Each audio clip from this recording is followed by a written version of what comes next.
তোমার কি বলছো স্যার কি? দেখো আমি এইভাবে কাটতেছি, এটা কাটতেছি কেন, এগুলোকে ব্লেন্ডার করবো। হ্যাঁ, অনেকগুলো কেটে ফেলছি। আর তোমাকে দেখানোর জন্য এটা এভাবে রাখতেছি, এইভাবে কেটে। এখন টমেটো তো একটু থাকে, শক্ত থাকে না, তো সেই জন্য এইভাবে একটু কেটে আমি ব্লেন্ডার করে তরকারিতে দেবো, পেস্ট করে। এটা একটু পড়ে গেছে, যেন বুঝতে পারছো? তুমি কি গরুর মতো চাবাচ্ছ কেন এরকম ভাবে?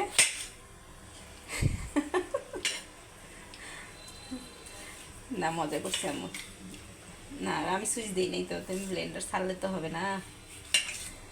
যে কেটে নিলাম, এটা কাটবো না, এইভাবে কেটে পিস পিস করে দেখি দেখাও, এভাবে দিয়ে দিলাম। আর এইগুলা, এই যে এগুলা ফেলে দিলাম, এগুলো এখন ফেলে দেবো। দেখুন ব্লেন্ডার, একটু পানি দিতে হবে, একটু পানি দিতে হবে।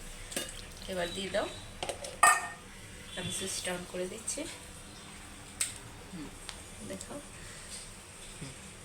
না, এটাই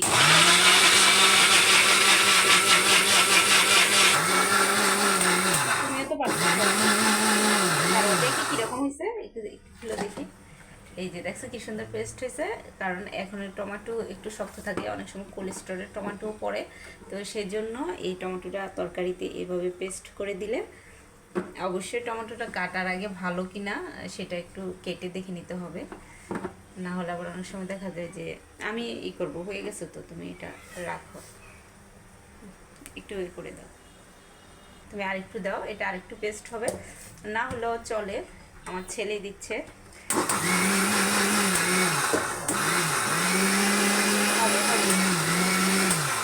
হবে আর লাগবে না, হবে আর লাগবে না, পেয়েছিল তো।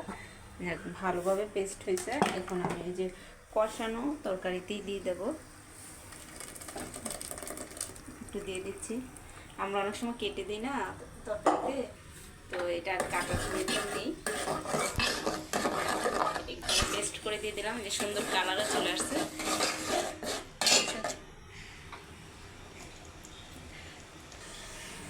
তো আমি সবার উদ্দেশ্যে বলতেছি, যারা টমেটো কেনার পরে দেখেন একটু শক্ত হয়ে থাকে বা শক্ত হয়ে গেছে, তো সেক্ষেত্রে টমেটোটা আপনারা চাইলে এভাবে ইউজ করে তরকারিতে দিতে পারেন, ব্যবহার করতে পারেন বা খেয়ে দেখতে পারেন। আমার মনে হয় ভালো লাগতে পারে। তো সবাই ভালো থাকবেন, আজ এই পর্যন্তই। আল্লাহ হাফেজ।